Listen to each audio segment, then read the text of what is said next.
Del Santo Evangelio según San Lucas. Gloria a ti, Señor. En aquel tiempo Jesús designó a otros 72 discípulos y los mandó por delante, de dos en dos, a todos los pueblos y lugares a donde pensaba ir, y les dijo: la cosecha es mucha y los trabajadores pocos. Rueguen por tanto al dueño de la mies que envíe trabajadores a sus campos.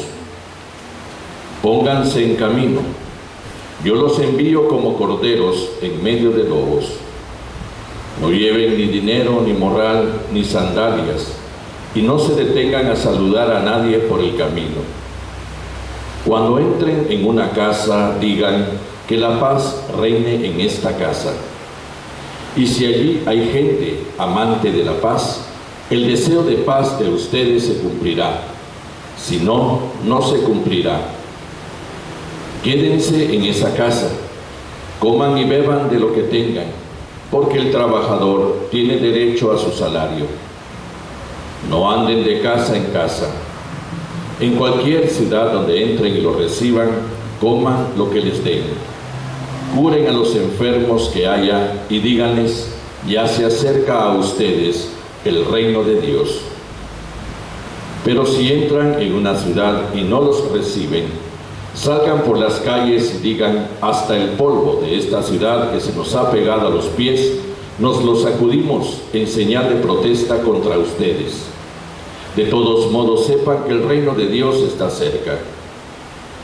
Yo les digo que en el día del juicio, Sodoma será tratada con menos rigor que esa ciudad. Los 72 discípulos regresaron llenos de alegría y le dijeron a Jesús: Señor, hasta los demonios se nos someten en tu nombre. Él les contestó: vi a Satanás caer del cielo como el rayo. A ustedes les he dado poder para aplastar serpientes y escorpiones y para vencer toda la fuerza del enemigo, y nada les podrá hacer daño. Pero no se alegren de que los demonios se les sometan. Alégrense más bien de que sus nombres están escritos en el cielo. Palabra del Señor. Gloria a ti, Señor Jesús. Siéntense, por favor. En continuidad con el trozo del Evangelio del domingo pasado, ahora entendemos las exigencias de quien decide llamarse cristiano. Hace 8 días veíamos estas exigencias muy radicales, muy radicales. El reino de Dios es un reino de paz, es un reino de justicia, y se dona por medio del amor, se dona por medio de la amabilidad, de la comprensión, de la tolerancia, pero aquellos que lo van a donar sí están ligados a requisitos claros de parte de Jesús, a condiciones claras de parte de Jesús. ¿Quiénes lo donan? ¿Los curas, las monjas? Porque normalmente así vemos las cosas, ¿no? Ahí están los curas para esas cosas, ¿no? Están las monjas, para eso sirven. No. Cada uno de ustedes, gentes, porque insisten en llamarse cristianos. Si no, ¿para qué? Si no, ¿para qué están aquí? Ahí está la cosa, Por eso, en esta insistencia, es que nosotros somos partícipes de una misión. La misión de donar el reino de Dios. Ya dijimos antes, no se trata de un coco wash a nadie, no se trata de estar lavando el coco a nadie. Hacete cristiano, te vas a ir al infierno. No, levantar la mano y aceptar a Jesús como tu Salvador. No se trata de crear número religioso. No, las masas no son la intención de Jesús. El proselitismo religioso no es la intención de Jesús, sino la donación de un don, la verdad del reino de Dios, a un mundo que lo exige, que lo pide, y que nosotros, que sí hemos aceptado llamarnos cristianos, que por el bautismo somos cristianos, donamos, aunque sea un budista, aunque sea un islámico, aunque sea un ateo, lo donamos. No estamos exigiéndole a nadie que se haga cristiano, pero sí donamos nuestro don, que nos identifica como cristianos, nuestra vida de cristianos. Eso es lo que donamos. Porque el reino de Dios se anuncia para ser precisamente la transformación de la historia, la transformación de la humanidad. Y por eso mismo, urgencia, ¿no? La urgencia. Jesús está hablando claramente de algo que tiene que hacerse ahora y cada vez precisamente con más intensidad y con más convicción. Por eso la exigencia de quien dona el reino de Dios es una exigencia clara y es una exigencia, llamémosle así, concreta, desde un punto de vista de aceptación y convicción. Por eso no puede haber cristianos calientabancas en las iglesias, pues sí. Por eso no puede haber cristianos de ocasión. Hoy venimos porque ni modo, era el aniversario o era la quinceañera, o era el matrimonio que es precisamente la forma más inútil de ser cristiano. Mejor no lo sean. Si la intención no es una convicción que lleve precisamente a que mi vida se convierta en un referente de un estilo de vida que cambia lo social, que cambia la historia porque cambió mi vida, entonces no he entendido por qué soy cristiano. Y la razón de estar aquí entonces me la tendría que interrogar, me la tendría que interrogar. Por eso las condiciones, ¿no? Los zorros tienen madrigueras, los pájaros nidos, pero el Hijo del Hombre no tiene dónde reclinar la cabeza. Nos pone delante precisamente de no estar esperando una especie de retribución o de pago material por lo que hacemos desde nuestra intención de cristianos. Por eso dice, no lleven ni dinero ni morral. Es decir, no esperen llenar eso de un pago, de un sueldo. El que lo hace porque sabe que dona. Y ahí porque en nuestro tiempo el liderazgo cristiano en algunas partes ante esto queda en entredicho. ¿Por qué? Porque nadie debería de ser millonario a partir de su misión cristiana. Nadie debería de ser millonario a partir precisamente de lo que le exige ser alguien que desde ser cristiano entonces presenta al mundo. Es contradictorio. Por eso, si tú me vas a seguir, le dijo aquel patojo hace 8 días, porque esperas poder, porque esperas posición, porque esperas prestigio, porque esperas que el Mesías, que según tú ahora va a Jerusalén a reinar como un rey, como un emperador en Jerusalén, te dé parte de su cuota de poder, estás equivocado, ¿no? O me sigues desde una intención de renuncia, o no me sigas. Es claro, ¿no? Y por eso, cuando envía claramente, ni moral ni dinero. Es decir, no hay razón para esperar desde una realidad mezquina que me paguen por hacer lo que debo hacer. Es distinto que me lo den porque hay gente que va a compartir conmigo, y entonces ahí viene, ¿no? Quédense en la casa donde entran y coman de lo que les den, beban de lo que les den. Acordémonos que estamos delante de una cultura, la cultura semítica, la cultura oriental, en la que había una exigencia de hospitalidad. O sea, nadie podría negar la hospitalidad a quien llegaba a pedírtela, y por lo tanto entonces la hospitalidad era sagrada. Para los judíos representaba el momento en que Abraham recibía aquellos 3 ángeles misteriosos que le anunciaron antes de partir que iba a tener un hijo con Sara, que resultó ser Isaac. Pues delante de ello es que ellos siempre quedaron con la idea de que hay que recibir al forastero y por lo tanto ser hospitalarios. Pero ese ser hospitalario te pone delante también de la aceptación de lo que te va a venir en la hospitalidad. Y no están diciendo, oye, aquí los frijoles son bastante amargos, pero dicen que la vecina los hace mejor, ¿no? Entonces, irse a otro lado, no hay que esperar que me den. Hay que saber que lo que estoy haciendo sí puede tener como consecuencia que haya gente solidaria que me dé, pero no es la intención primaria. Y por lo tanto, entonces, ese es el problema nuestro en nuestro tiempo, ¿no? Verificar que nuestra intención cristiana, sobre todo delante de aquellos que la hacen desde ya una realidad vocacional más radical, pues la hagamos gratuitamente. Gratis recibieron este don, repártanlo gratis también. Ahora, de parte de los cristianos que por el bautismo participan también de la misión de Cristo, la intención es, bueno, Señor, me voy a portar bien, pero me voy a portar bien para que tú te portes bien conmigo, ¿no? La idea hipócrita de la retribución religiosa judía, ¿no?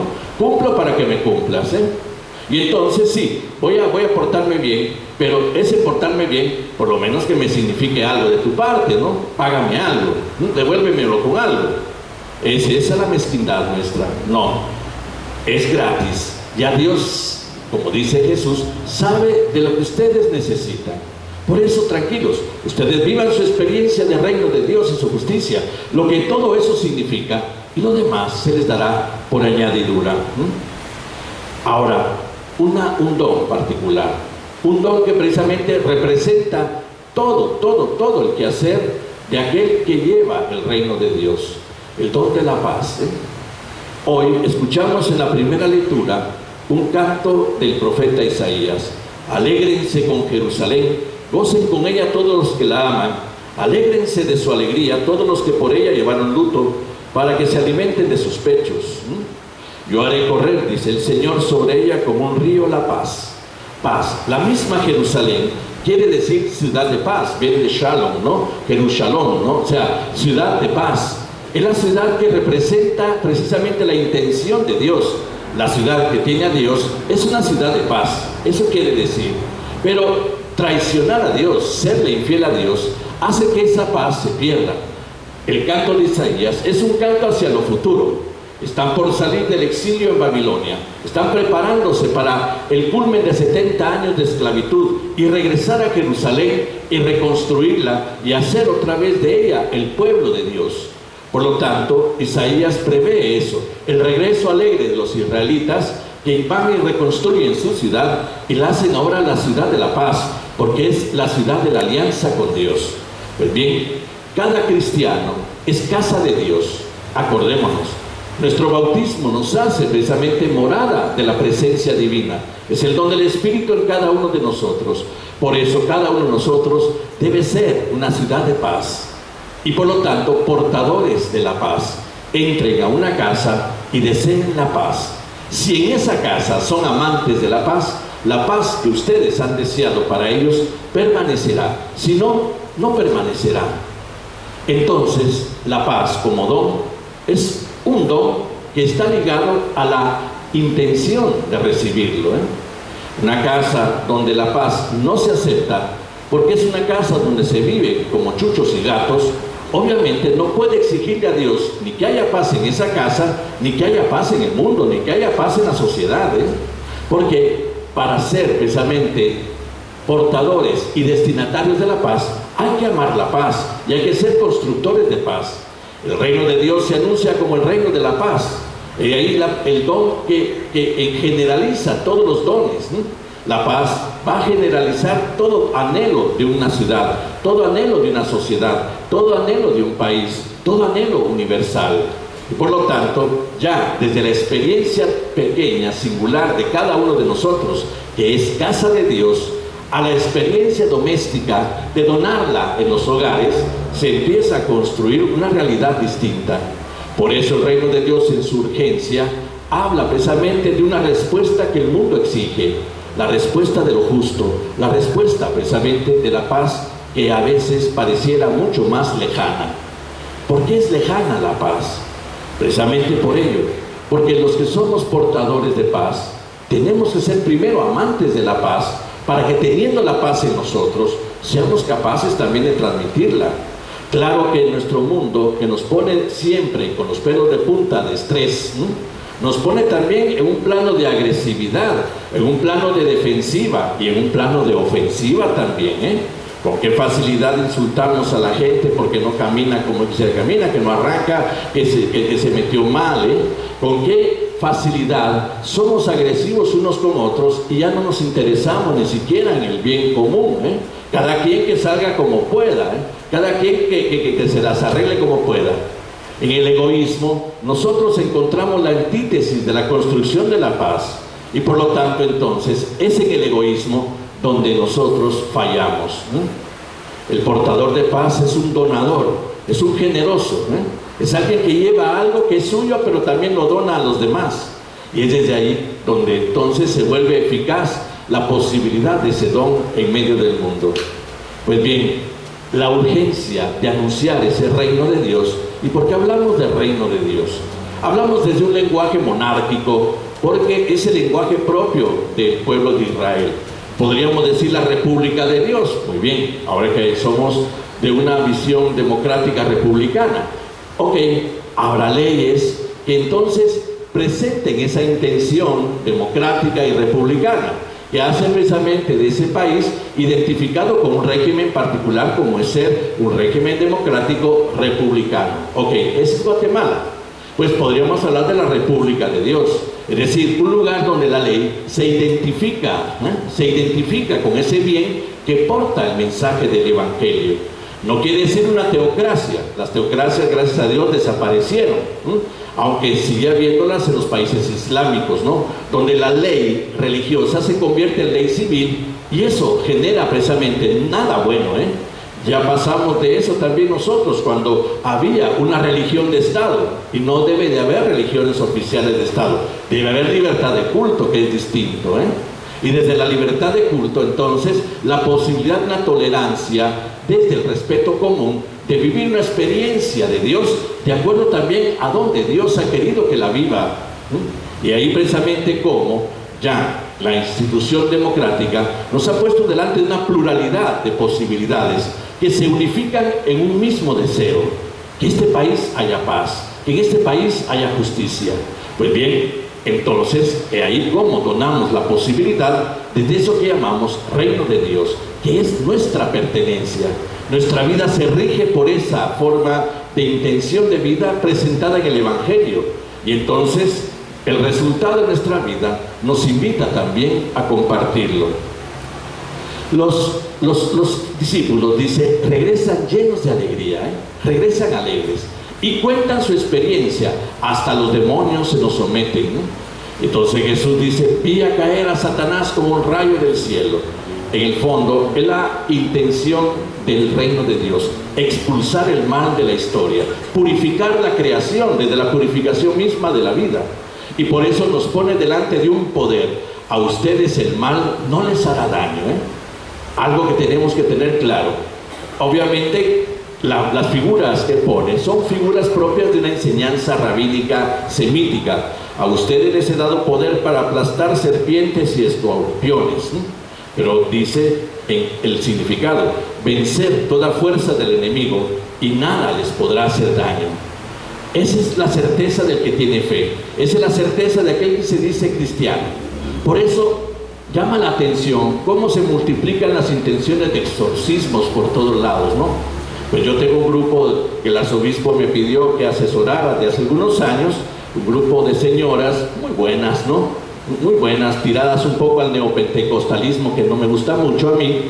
Ellas estaban felicísimas porque habían aprobado un curso de exorcismos. Yo digo: ¿para qué jodidos les va a servir eso a ustedes, O sea, ¿qué les sirve a ustedes eso? Eso quiere decir la debilidad que tienen de creer que el mal les gana. No habría necesidad de esas cosas si tuviéramos la certeza que nos da Jesús en el Evangelio. A ustedes nada les puede hacer daño, Pero como somos personas que fallamos en la fe y en la certeza de nuestra fe, entonces ahí andamos oyendo ruidos, viendo sombras, viendo muñecos raros, viendo un montón de ruidos, oyendo palabrotas, qué sé yo, Claro, muchas veces, influidos desde la enfermiza fantasía norteamericana, En ese montón de películas estúpidas que a veces les gusta ver a la gente, Y que te dicen: fueron documentadas en el Vaticano, que fueron documentadas aquí. Pendejadas al final de cuentas, Que no tienen nada que ver con eso. Mentiras que sean documentadas, puras mentiras. Pero en el fondo, eso nos llena de una fantasía tan enfermiza sobre estas cosas, que los primeros que tenemos miedo somos nosotros, Y oímos ruidos y vemos sombras. Padre, llega a mi casa, échele agua bendita, y por favor, échele los evangelios a este niño que está viendo un montón de cosas raras y qué sé yo. Claro, hasta las caricaturas son feas ahora, Entonces, obviamente, el niño se llena de fantasías la cabeza y está viendo perros con cabeza de gato y cabeza de chucho y qué sé yo, Porque hasta las caricaturas son ridículas y feas en este tiempo. El problema está en el mal. ¿Puede el mal contra nosotros? No puede. Lo está diciendo claramente. Es nuestra certeza. El bien nos pone delante de una fortaleza extraordinaria contra el mal. Hace 8 decíamos: nosotros los cristianos no podemos ser, como a veces lo presentan las cosas, las respetables y venerables religiones orientales, el yin yang famoso, ¿no? Aquel equilibrio de dos fuerzas que viven en el hombre, el bien y el mal equilibrados. El cristiano no se permite equilibrar el mal y el bien. El cristiano expulsa el mal, fortalece el bien. Entonces no equilibra una fuerza antitética al bien. Al contrario, le gana, la expulsa. Es la forma de presentar la verdadera paz, la forma de poner orden precisamente desde una actitud que se llama amor, una realidad como la nuestra, que clama precisamente justicia, que clama precisamente respuestas de paz en medio de la situación en la que vive. Pero para eso tenemos que tener las dos certezas que nos pone hoy el Evangelio. Amantes de la paz, por eso también, no solo la llevamos, sino la donamos, la construimos. Y segundo, capaces de vencer el miedo al mal, capaces de vencer el miedo al mal. No tenemos por qué tener miedo al mal. Y la idea es entonces que el chamuco nos tenga miedo a nosotros, pues no nosotros a él. Esa es la idea. Y si somos claramente cristianos, convencidamente cristianos, así deberían de funcionar las cosas. Y ahí porque las cosas cambian. Pero el mal es debilidad. Y la debilidad es la que a veces nos gana a nosotros delante de la certeza de nuestra fe. Y por eso a veces nos aflojamos. Y ahí porque lo religioso es algo secundario en la vida del hombre, ¿no? Es solo simplemente para tocarle la puerta a Dios, para que baje a hacer el milagrito que hoy le pedí y se regrese a sus nubes para que no siga jodiendo la vida de los demás, Y entonces la religión se vuelve candelitas y procesiones. Y entonces la religión se vuelve alabanzas del día de los martes, Religión se vuelve entonces cosa que no influye en la vida. Entonces no nos quejemos de debilidades y no nos quejemos de tener miedo al mal. La fe debería de ser más allá que el simple acto, debemos decir, religioso, que falsamente me da una sensación de tranquilidad de conciencia solo porque cumplí. No tengamos esa palabrita en nosotros. A Dios le importa un carajo que le cumplamos, porque no le cumplimos, no le cumplimos en nada. Él no nos necesita en cuanto a todo lo que posee. Nos necesita en cuanto donemos lo que posee, porque nos lo ha dado ya a nosotros. Ahí sí. Pero no entremos en la arrogancia del cumplimiento religioso, porque eso no es verdad. No cumplimos nada religiosamente hablando. Eso nos pone débiles. Eso nos hace creer que ya hicimos suficiente. Y eso es mediocridad. Y eso es mediocridad. Para nosotros está una constante de identificación y una constante de convicción de que somos cristianos y que hemos sido llamados para que presentemos al mundo la opción del reino de Dios como la opción liberadora que procura la paz, que procura la justicia en medio de una realidad que la exige. Pensémoslo, porque es desde ahí que nos determinamos a ser auténticamente cristianos. Nos ponemos de pie para confirmar nuestra fe.